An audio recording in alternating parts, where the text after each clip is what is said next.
தயவு செஞ்சு இப்படி மட்டும் பண்ணிடாதீங்க. ஒரு டெக்கரேஷனுக்கு ஆர்டர் பண்ணுறீங்க அப்படின்னா, நீங்கள் எந்த பொருள் எங்கே வாங்கலான்ட்டு இருக்கீங்க, எப்படி எல்லாம் பண்ணலான்ட்டு இருக்கீங்க அப்படின்னு சொல்லிட்டு ஏதாச்சும் ஒரு கொஸ்டினாவது கிளைண்ட் கேட்பாங்க.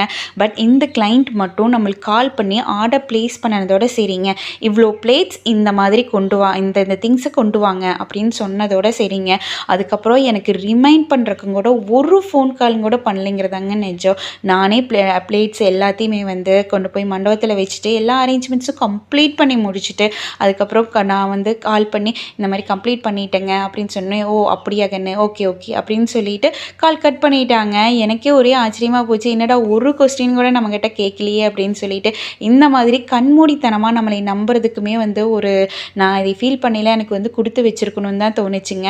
உங்கள் வீட்டு ஃபங்க்ஷனுக்கு இந்த மாதிரி பிளேட் டெக்கரேஷன்ஸ் வேணும்னா ப்ளீஸ் கான்டாக்ட் அஸ். நம்ம ரொம்பவே அஃபோர்டபுளான ப்ரைஸில் பண்ணி கொடுத்துட்ருக்கோங்க. அப் டு 30 கிலோமீட்டர்ஸ்க்கு ஃப்ரீ ஷிப்பிங்குமே பண்ணி கொடுத்துட்ருக்கோம். தேங்க்யூ.